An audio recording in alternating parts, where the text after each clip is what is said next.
Halo, bertemu lagi dengan Miss Aldina. Kali ini kita akan melanjutkan pembahasan tentang bagaimana pembagian iklim menurut Alderman, menurut Junghun, serta pembagian iklim menurut Köppen. Yuk kita lihat pembahasan selanjutnya. Yang pertama adalah iklim menurut Alderman sendiri.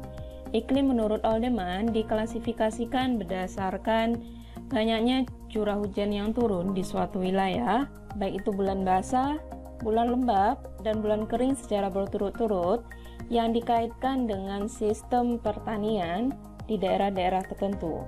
Itulah sebabnya pengklasifikasian ini dikenal sebagai zona agroklimat. Klasifikasi iklim Alderman juga memperhitungkan kebutuhan air bagi tanaman padi dan palawija karena berhubungan dengan bulan basah dan bulan kering.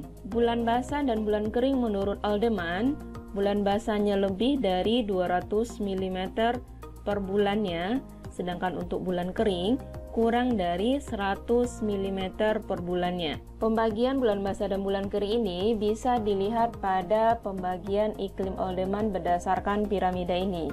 Jadi dia menggabungkan antara berapa bulan basah yang turun terus dibandingkan dengan bulan kering. Dari piramida bulan kering serta bulan basah yang ada pada gambar ini, maka diklasifikasikan wilayah yang ada menjadi tipe iklim dari A1, A2 sampai E.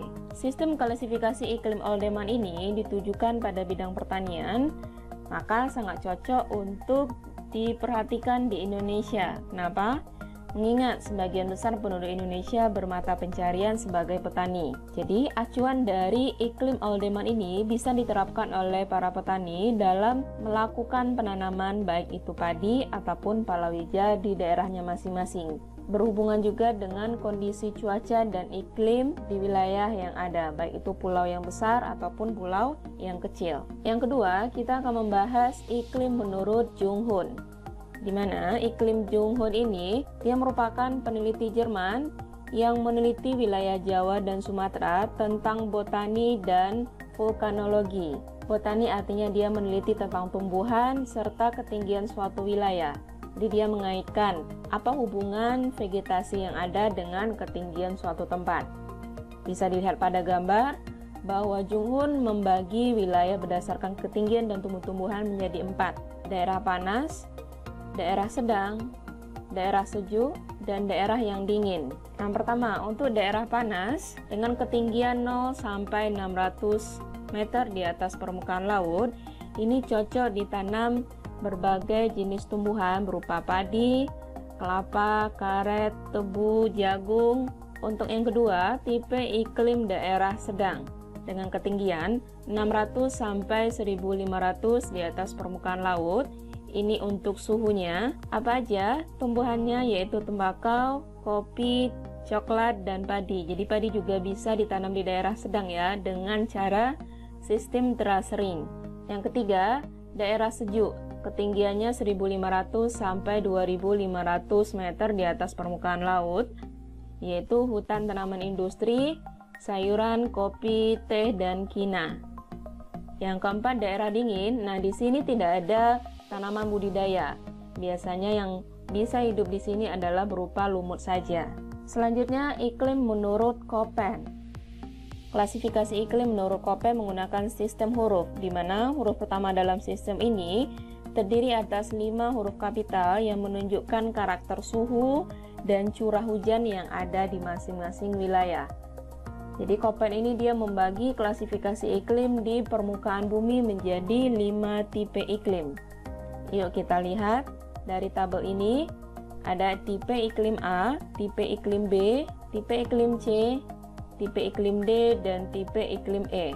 Untuk tipe iklim A merupakan daerah tropis di mana memiliki rata-rata suhu bulanan yang terdinginnya 18 derajat Celcius. Artinya di wilayah ini sering mendapat sinar matahari setiap tahunnya, sehingga kelembaban udara di wilayah tipe iklim A tergolong tinggi dibandingkan tipe iklim daerah yang lain. Yang kedua, tipe iklim B merupakan daerah kering di mana daerah ini proses penguapannya lebih tinggi dibandingkan dengan curah hujan, sehingga tidak terdapat kelebihan air tanah ataupun sungai yang permanen. Makanya di wilayah B ini terdapat wilayah gurun.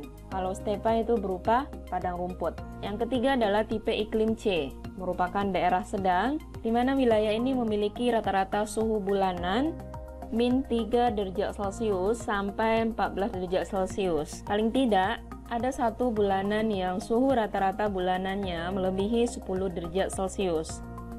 Iklim C ini memiliki 4 musim, yaitu musim semi, musim panas, musim gugur, dan musim dingin. Yang keempat adalah iklim D, merupakan iklim daerah dingin. Iklim salju memiliki suhu rata-rata bulanan kurang dari min 3 derajat Celcius. Jadi bisa dibayangkan berapa dinginnya suhu di wilayah iklim D.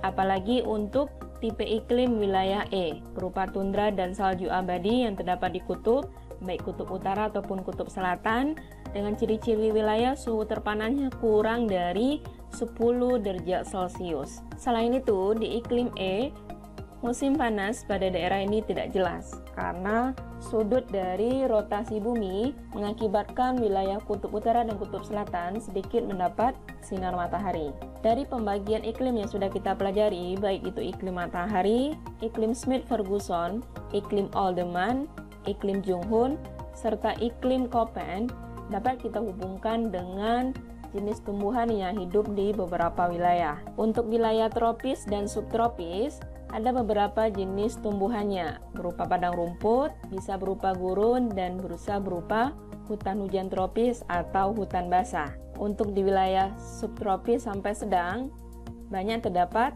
hutan gugur, karena di sini ada beberapa wilayah yang memiliki 4 musim. Selanjutnya, wilayah yang didominasi oleh tumbuhan taiga, yaitu berupa pinus dan cemara yang banyak terdapat di daratan Rusia, Kanada, serta Siberia. Selanjutnya, yang sedikit mendapat sinar matahari adalah wilayah kutub, di mana tumbuhannya berupa tundra, yaitu tumbuh berupa lumut. Itu penjelasan mengenai iklim. Yuk kita lihat contoh soal mengenai klasifikasi iklim yang ada. Yang pertama, karakteristik wilayah. Terdapat hutan berpohon lebat, curah hujannya pada bulan kering rata-rata lebih dari 60 mm, terjadi di Sulawesi Utara. Sulawesi Utara adalah Indonesia. Di Indonesia terdapat di wilayah tropis. Klasifikasi iklim Köppen berdasarkan karakteristik tersebut adalah AAF, BAW, CBS, DCW, dan EET. Kita ingat kembali bahwa A merupakan wilayah yang terdapat di daerah tropis, B kering, C sedang, dan E kutub. Untuk C, D, dan E bukan ya, karena wilayahnya adalah wilayah Indonesia, berada di wilayah tropis. Di antara dua pilihan ini, maka jawabannya adalah AF. Kita lanjut untuk soal yang kedua. Pada wilayah dengan suhu udara 17,1 derajat Celcius sampai 22 derajat Celcius, jenis tanaman yang cocok adalah coklat, karet, kina, kopi, sayuran, dan teh. Menurut Junghun, iklim di wilayah ini adalah iklim panas, sedang, sejuk, dingin, atau kutub. Oke, untuk iklim Junghun itu ada 4 ya, berarti kutub bukan termasuk klasifikasi iklim Junghun. Yang di sini adalah berupa karet, kina, kopi, sayuran, dan teh. Maka iklim yang cocok sesuai dengan pembagian iklim Junghun adalah wilayah sedang. Kita lanjut soal yang terakhir. Ada beberapa pertanyaan. Temperatur rata-rata bulan terpanas 20 derajat Celcius. Suhu rata-rata tahunan tinggi karena berada di daerah Khatulistiwa. Bebas dari angin tofan karena terletak pada lintang rendah. Pada bulan kering, jumlah hujan kurang dari 30 mm. Kelembaban udara tinggi karena berbentuk kepulauan. Ciri iklim wilayah Indonesia terdapat pada angka. Jadi di antara 5 pernyataan di atas, manakah yang termasuk ciri iklim wilayah Indonesia? Coba kita perhatikan satu-satu. Oke, nomor 2. Suhu rata-rata tahunan tinggi karena berada di daerah Khatulistiwa. Indonesia memang berada di daerah Khatulistiwa sehingga dia memiliki suhu tinggi. Karena di daerah Khatulistiwa sering mendapat sinar matahari. Selanjutnya, Karena dia berada di daerah khatulistiwa, maka terletak di lintang rendah. Sesuai dengan karakteristik angin, daerah yang berada di lintang rendah itu bebas dari angin taifun atau topan. Selanjutnya, kelembaban udara tinggi karena berbentuk kepulauan. Ini juga berhubungan dengan pernyataan kedua. Maka jawaban untuk soal ini adalah D. Pernyataan nomor 2, 3, dan 5. Oke, demikian pembahasan kita mengenai klasifikasi iklim menurut Alderman, Jung Hoon, dan Koppen. Sampai ketemu di video selanjutnya. Terima kasih.